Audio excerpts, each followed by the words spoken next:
because wearing a mask has become, as you say, it's not necessarily the science, it's the reassurance. It's the reassurance issue.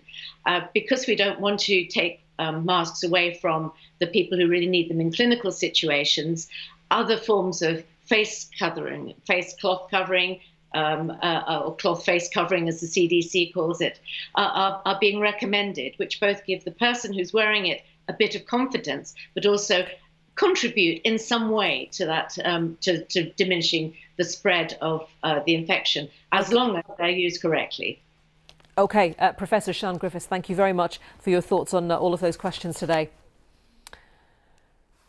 US President Donald Trump says he's seen evidence that suggests coronavirus originated in a Chinese laboratory. He provided no details. His own intelligence agencies have said they're still investigating how the virus began, but have determined COVID-19 was not man-made or genetically modified. David Willis reports.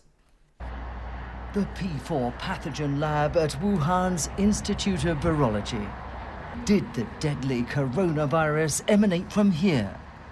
China strenuously denies such suggestions. The President of the United States believes otherwise. Mr. Trump says he's seen evidence linking the virus to the lab, although he wouldn't be drawn on what that evidence consisted of. He told reporters either China couldn't stop the virus from spreading or it didn't try to. This is something that could have been contained at the original location, and I think it could have been contained relatively easily. China is a very sophisticated country, and they could have contained it.